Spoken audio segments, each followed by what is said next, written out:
Knife dope. More dope. Come and get your fix. What's up, fuckers? Your boy's back with a fresh batch of dope. Knife dope. That's right, people. The hits don't stop. Got an interesting video today. We're going to be taking a look at two current live pre-orders. Two different companies, two different knives. But before we delve into that, I want to run something by my loyal viewers.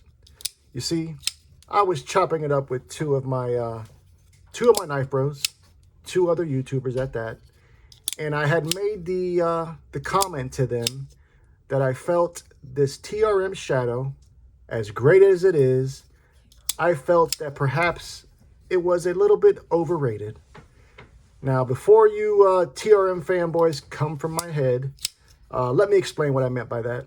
Really, what I was just saying was that I felt that there were two other knives that I think would give this knife a run for its money, if not even be a better cutting tool than this one. Let's keep in mind that this is a fantastic cutting tool. My biggest issue with this knife has really been its locking mechanism. The springs that it comes with are very mushy. Prior to today, or rather as of today, I did swap out those Omega springs, and I actually put in a set of Omega springs that are manufactured from a different material altogether. That has seemed to made quite a bit of a difference as far as the action goes. The mushiness is nowhere near as bad as it was. But just so you can understand which knives I was saying are actually better than this TRM, I was saying that I felt the Hogue Deca, particularly this one, which comes with these carbon fiber scales on there. I mean, we've got a thinner blade stock. We've got Magna Cut versus CPM 20CV. So I guess depends on, your preference on that. I do know that 20CV does have a higher edge retention, although we do know that Magna Cut is a better all-around steel.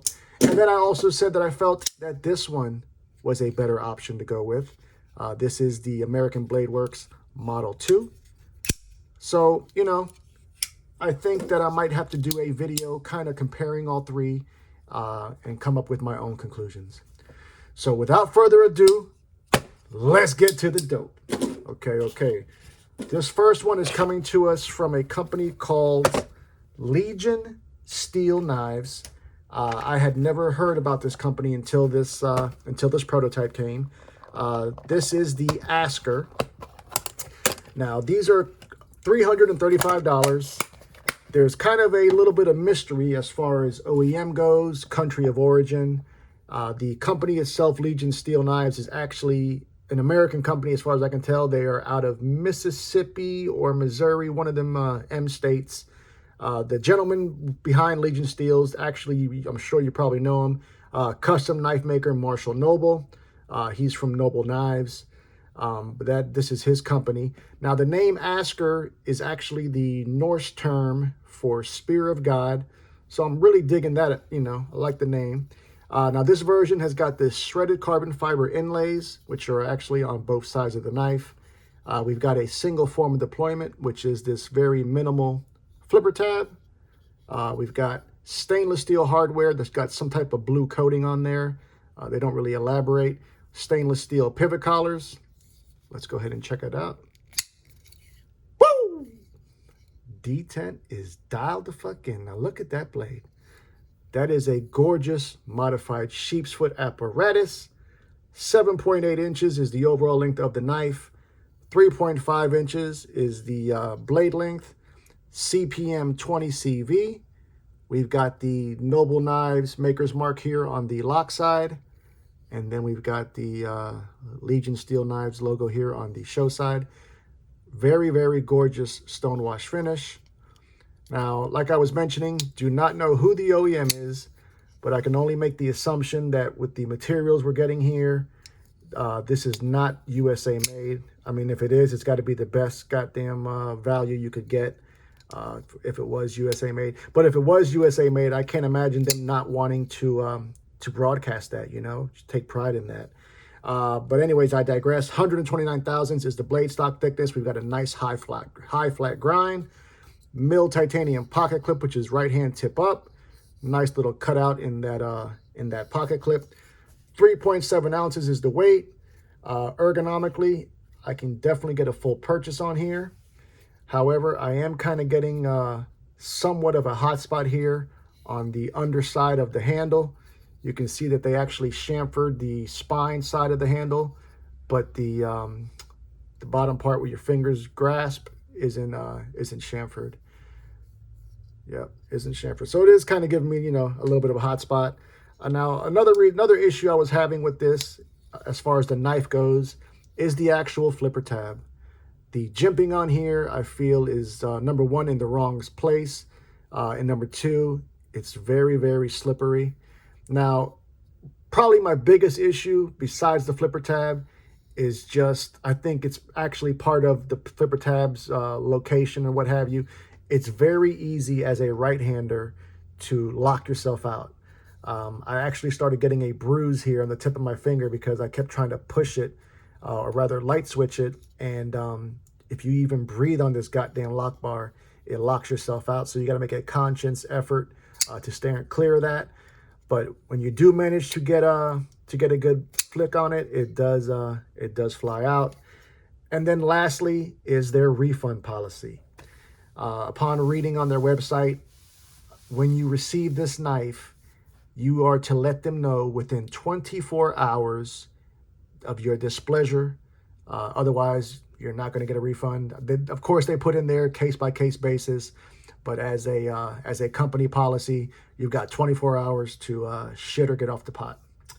Okay, let's put some knives up for some size comparison. Basically, a little bit of knife flexing. You know how the fuck we do. Gotta roll with America first. We're going to start out like this. The ProTech Mordax. Then we're going to go ahead and do one coming from the company I feel who's the one who actually invented the disappearing flipper tab. And that's going to be Vero, and that is the Synapse. So here you see the Asker up against those. Let's do two Mo. God damn it, two Mo. Now let me show you two other companies who are giving us very similar materials and at a fraction of the price. First up is going to be We, and this is the Cubit. 20 CV steel, titanium handles. Granted, it is a plunge lock. That comes in right at 200. And then we've got this one of my favorite knives from last year. That is the Bridgeport Knife Company 395. Version 2. Don't get it fucked up. Those came in at 195. We've got full shredded carbon fiber handles. It is a nested liner lock.